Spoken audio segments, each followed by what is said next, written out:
For assignment 8, we're going to try to complete our assembly model as much as possible and just talk about some instructions and expectations in this lecture.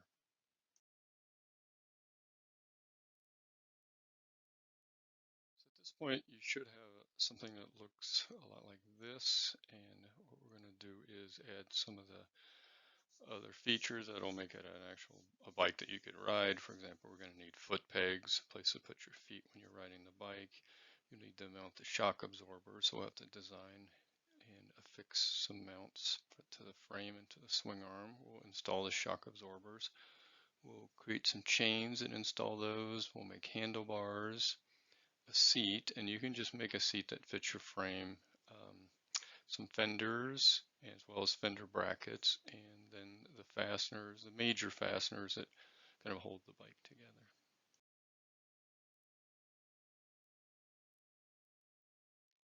Just kind of go over the other features we're going to add. Most of these are kind of self-explanatory, but as I said, we're going to put a rear fender. We'll need some mounting brackets for that. Front fender, we'll need mounting brackets for that. Foot pegs, which are very simple.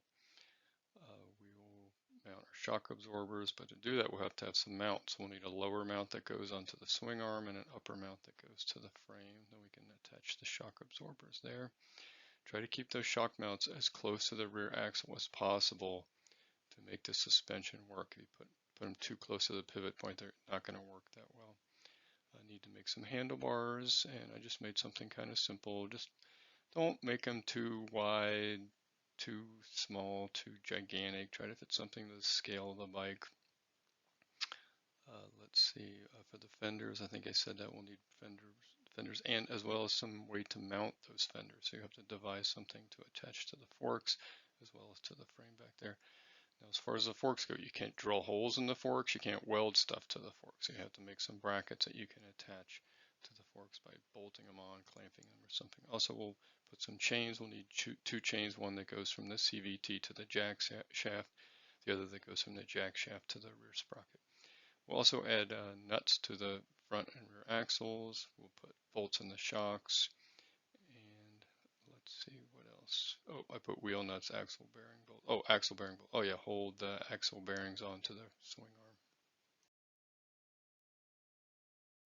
Here's the parts we just talked about. I wanted to pull them out so you can see them individually. Again, we're going to make a fender. Now, fender's probably something we'll purchase, but you need something to represent the fender, reasonably close size to the finished product. That's put that on their assembly so we can see it.